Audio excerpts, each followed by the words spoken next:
Los judíos de España fue firmada por los Reyes Católicos el 31 de marzo del año 1492 en Granada.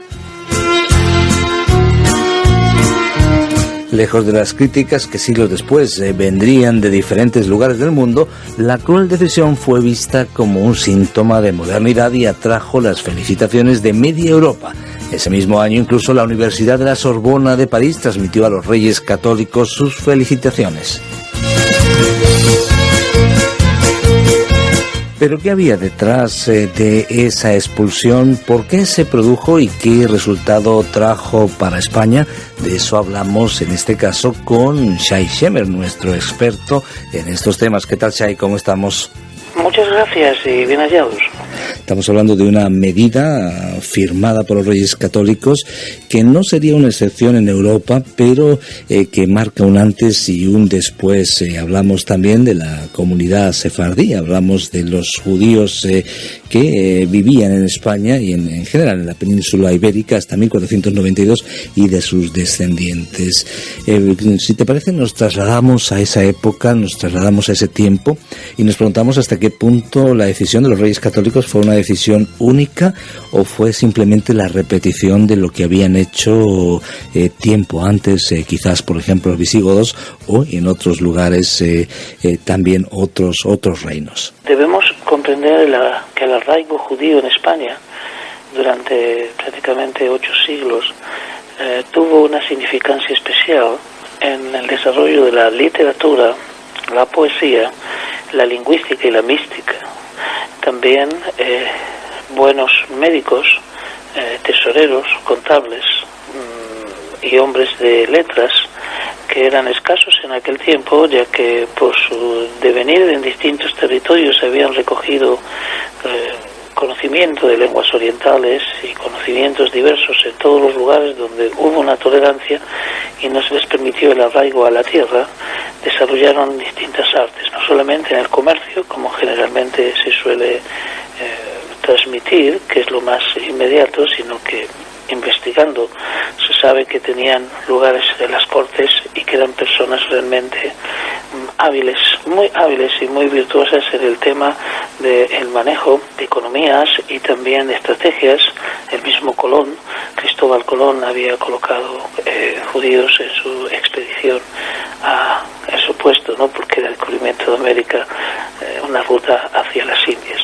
Lo que esto quiere decir que este arraigo trajo también un peso de consecuencia mucho mayor, porque la misma España estaba no en una dependencia, pero en un enriquecimiento de esta presencia en todos los niveles. No obstante, hubo fuerzas superiores a estas condiciones o estos condicionamientos que fueron las situaciones de guerra, la invasión musulmana y también un creciente nacionalismo de arraigo español que ve la necesidad en este arraigo de empezar a tener, digamos, una intolerancia con todo lo que puede debilitar, según ellos, la identidad de esta nueva nación, este nuevo reinado que estaba creciendo y que se estaba debilitando por la presencia extranjera. Principalmente había una situación de conflicto armado ya en el sur de España, en el Reino de Granada. Había estado subiendo esa presión y los judíos estaban bien bajo el dominio musulmán hasta que este se caracterizó también por intolerancia y comienzan a emerger desde las tierras del sur hacia las tierras del norte, pero no constituían un ejército armado, pero sí estaban en colaboración según las conveniencias de donde estaban. Por lo tanto, eran considerados en ese aspecto muchas veces enemigos físicos. Debemos también comprender de que hay un tema que va más allá de la realidad que se vivía en el territorio del reino español, que es la realidad del tema religioso, es decir, el concepto religioso de la sinagoga y la iglesia. Esto se enardeció en un momento y aquí converge en un clima que se va aumentando en su fuego exterminador hasta el punto que, alentado de alguna manera por predicadores, tenemos predicadores muy Vicente Ferrer, por ejemplo, y tenemos también uno que su apellido era Écija, no recuerdo en este momento el nombre completo, uno de los tantos de los tantos predicadores que llevaron a las turbas a tener expresiones violentas en Sevilla, en Toledo, en Madrid y en otras comarcas de España, con lo que finalmente, alentado principalmente por el clero, se llega al decreto de expulsión, siendo que esto no estaba muy acorde a los pensamientos de la corte, sino que tenía más que ver con nuevamente como pasaron en las cruzadas. Me estoy remontando a años anteriores, hablamos del siglo XI y aquí estamos hablando del siglo XIV, cómo Urbano II comienza a ejercer un control muy grande sobre los ejércitos y sobre la política y sobre las cortes. Nuevamente que hay un intento de influenciar sobre las decisiones de los reyes. Hay un pulso constante entre Roma, que centraliza un poder muy fuerte, y su dominio sobre los poderes que se van expresando en los distintos territorios, los distintos reinados. Entonces esto hace que es otro pulso que gana, en este aspecto logra Roma colocar y se firma el decreto de expulsión. Esto es muy importante.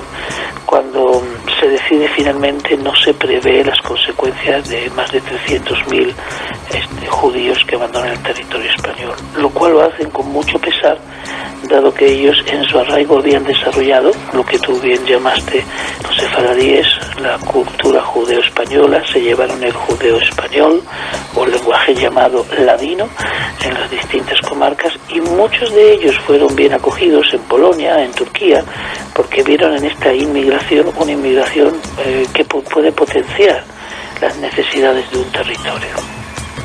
Estamos dialogando con Shai Shemer, es tiempo de enigmas. Nos acercamos a la pregunta: ¿por qué se produjo la expulsión de los judíos en el año 1492? A partir de esta pregunta, también algunos historiadores se han cuestionado hasta qué punto hay una leyenda negra también que pudieron construir algunos enemigos de España, si esa expulsión pues al final obedecía a quizás una práctica que se producía en otros países alrededor. Ahora podemos analizar todo esto, Shai, y podemos analizar la razón que se escondía tras la decisión, además de lo que podemos mencionar en cuanto a la perspectiva histórica. Algunos dicen que la necesidad de acabar con un grupo de poder, algunos historiadores, por ejemplo, como William Thomas Walsh, han calificado pues como un Estado dentro del Estado. Eso se baraja como una de las posibilidades, ese predominio en la economía y en la banca que convertía a los judíos en los principales prestamistas de los reinos hispánicos. ¿Hasta qué punto esto era así, un Estado dentro de un Estado, o no es una perspectiva un tanto exagerada? Sí que es una perspectiva un tanto exagerada, ya lo leemos en la Biblia, en el capítulo 1 de Éxodo. Había un estado dentro de otro estado, el rey de Egipto.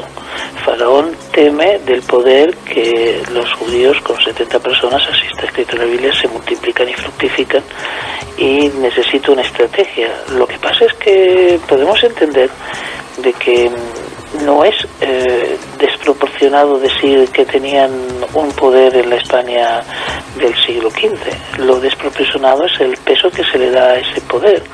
Vemos de la manera en que fueron expulsados lo endeble de su poder. No hubo oposición, no hubo revueltas, no hubo mercenarios, sino que hubo una apología por parte de muchos rabinos de la época, como el rabino Abravanel, que hace una apología frente a los reyes de que ellos no tenían nada que ver con la muerte de Cristo, lo cual este era un eje central de los motivos de la expulsión, es decir, que van contra los principios básicos del cristianismo, de haber matado al Hijo de Dios, en una lectura muy ciega de las Escrituras, enardecida por un nacionalismo de la época, en donde se decía en la Biblia, se dice que todo estaba predestinado por Dios para que esto ocurra.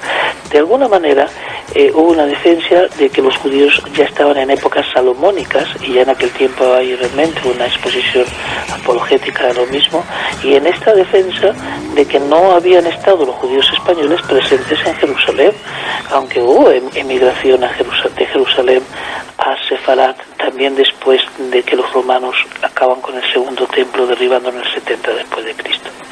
Entonces, esto está desproporcionado porque de haber tenido una situación realmente de peso como el que se está dando los historiadores, también hubiéramos visto revueltas, aunque posiblemente hubo una cierto tipo de organizaciones que intentaron rebelarse, pero no algo que manifieste este gran poder, primeramente. Pero sí, por ley, tenían en sus documentos deudas que cobrarle a la corona. Eso está bien, se habla de financiaciones como la del viaje de Colón, en parte con dinero judío que no venía del robo ni el expolio, sino que venía de una actividad ilícita dentro de todos los reinos, y ellos sabían realizarlas, entre otras cosas. Como vuelvo a decir, no es lo único que se dedicaban, pero las fuentes de dinero veían de las actividades que se les tenía permitido realizar, porque no olvidemos que aún eran considerados extranjeros y no eran poseedores de feudos. De esta manera se habla de una deuda muy importante que tenía la corona con ellos y que queda también saldada. No estoy tan de acuerdo con el peso que se le da a su poder, dado que no encontramos documentos de que hubo resistencia, y sino que esto fue pacífico, lo cual da a entender que no solamente no eran violentos, sino que no tenían pensado en un contraataque, digamos, o aliarse con oposiciones. Creo que esto no tiene mucho peso, pero sí hay que tomar en cuenta el detalle. El detalle era que estaban, después de 8 siglos, bien posicionados en lugares estratégicos que la corona de España no podía abastecer y necesitaba de esta posición, lo cual le trajo a España realmente un vacío. Pero esto no fue en un día. Comenzaron las olas de violencia, ya con lo que se llama tolerancia en aquel tiempo es un término muy distante a lo que conocemos hoy en nuestras épocas. Hay matanzas en Sevilla, hay matanzas en Toledo, hay matanzas en Cataluña. Estas matanzas no vienen de un sistema, digamos, gubernamental que está incitando a la anarquía. O sea, aquí se juntan dos problemáticas. El momento que está viviendo Europa, también está el tema del protestantismo, los nuevos descubrimientos, las competencias económicas, los problemas entre los estados. Es un momento propicio para poner un orden, y se quiere poner un orden determinado. El orden determinado es un solo cristianismo centralizado desde Roma para todo el continente europeo que se conocía en aquel tiempo. Y todo lo que perturbe o tenga una visión diferente, como la quema del Talmud en Francia, el libro de instrucciones del pueblo de Israel, que era realmente autorizado desde Roma, pero desechado por las cortes, porque no lo veían en cierto laicismo, se podría decir, no veían en que eso podía traerles consecuencias. Es decir, había una lucha de intereses y compromisos, y vemos que hay ciertos sectores del poder que no estaban interesados en crear un cisma de esas consecuencias. No obstante, tenemos problemas de impactos de ciertas enfermedades, como la peste negra en determinados lugares. Ya en el siglo XIV se toman los judíos como chivos expiatorios, ya que ellos, por su sistema de comidas y sus sistemas de higiene y purificación, eran los menos dañados en este tipo de enfermedades, que se cobraban muchas víctimas. Leyendas negras como el Santo Niño de la Guardia de Toledo, y leyendas negras como distintos tipos de desapariciones, hacen que en el fervor popular comience a haber una desestabilización y una gran presión sobre los reyes, los cuales no exculpamos de nada, pero sí atendemos que hay un proceso aquí bastante complicado. Vamos a hablar en momentos finales de nuestra entrevista de las consecuencias de esa expulsión. Pero, Shai, hablemos o mencionemos el lugar importante de algunos judíos. Por ejemplo, en la corte de Castilla, los judíos ocupaban puestos administrativos y financieros importantes. Por ejemplo, Abraham Seneur, desde 1488, era tesorero mayor de la Santa Hermandad, un organismo clave en la financiación de la Guerra de Granada. Así que hay algunos datos importantes. Y después, quizás el mayor impacto de la expulsión, porque ocurrió también en otros países una postura parecida hacia los judíos, pero el mayor impacto quizás se deba a que los judíos representaban el 5% de la población de los reinos en la península ibérica. ¿Cuál es el impacto posterior de esa expulsión? Primeramente, Se van médicos, se van doctos en lenguas y en traducciones, se van personas con un caudal de conocimiento religioso muy importante. El impacto es muy grande porque en la proliferación de hijos y la identificación con una España que les había acogido, se sentían españoles. Tanto es así que profirieron una maldición, cosa no muy típica de los judíos antes de irse de este territorio. No todos se fueron, hay un sistema inquisitorio que es el que obliga. La situación era la siguiente: o expulsión o conversión. Por eso el tema económico lo tenemos claro en la expropiación de bienes. Se han expropiado los bienes de los judíos pasaron a nuevos ricos o antiguos ricos que se enriquecieron más.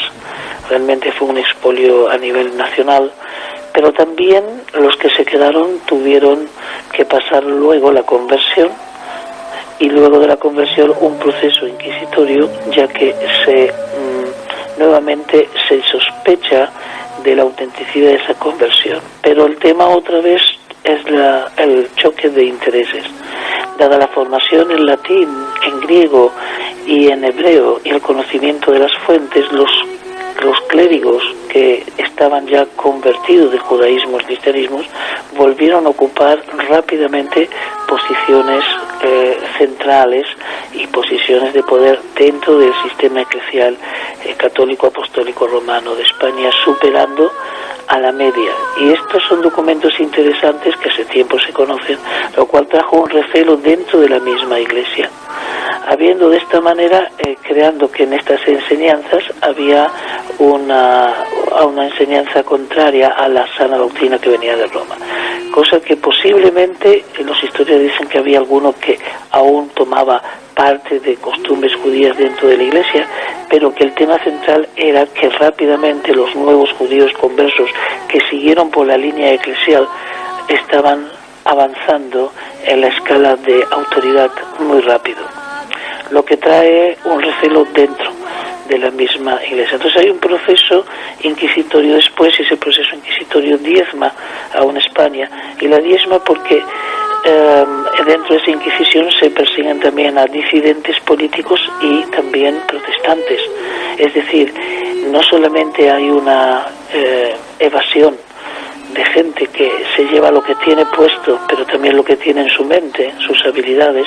Estamos hablando de una España que estaba muy fortalecida, pero que comienza un periodo de decadencia que no terminó de acabar. Este es el tema con la Inquisición y con el nacionalismo que se había creado y el prejuicio y las leyendas negras. España comienza a atarse en una red muy difícil de liberar. Lo que quiero decir que el policulturalismo que tenían en aquel tiempo, o el multiculturalismo que tenían en aquel tiempo, y lo que habían logrado hacer, no lo pueden volver a recuperar solo con la población local.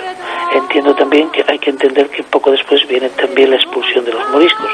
Entonces, todo esto da un impacto muy grande en la España de aquel tiempo. Yo creo que no se imaginaron ellos lo que iba a pasar. Pero, como bien has dicho, y termino con esto, las posiciones idóneas que cumplían los judíos eran posiciones dadas por personas de autoridad, es decir, personas que les otorgaron por sus talentos. Esos talentos no fueron reemplazados sino por cercanos a la corte, familiares, y no gente necesariamente idónea. Fue un periodo realmente de decadencia el que sigue a este proceso general de expulsión, inquisición y persecución. Tendremos tiempo, Seixemer, de acercarnos a los efectos, en otra ocasión, efectos de la expulsión en el año 1492, y también de seguir las pistas de esa diáspora sefardí que llevó pues a muchos hasta el norte de África, o incluso a tener lugares de influencia en el Imperio Otomano. Hablaremos de esos sefardíes o sefarditas en otra ocasión, y cómo pues esa cultura ha permanecido, ha pervivido en el tiempo. Muchas gracias, Seixemer, por este viaje a través del tiempo.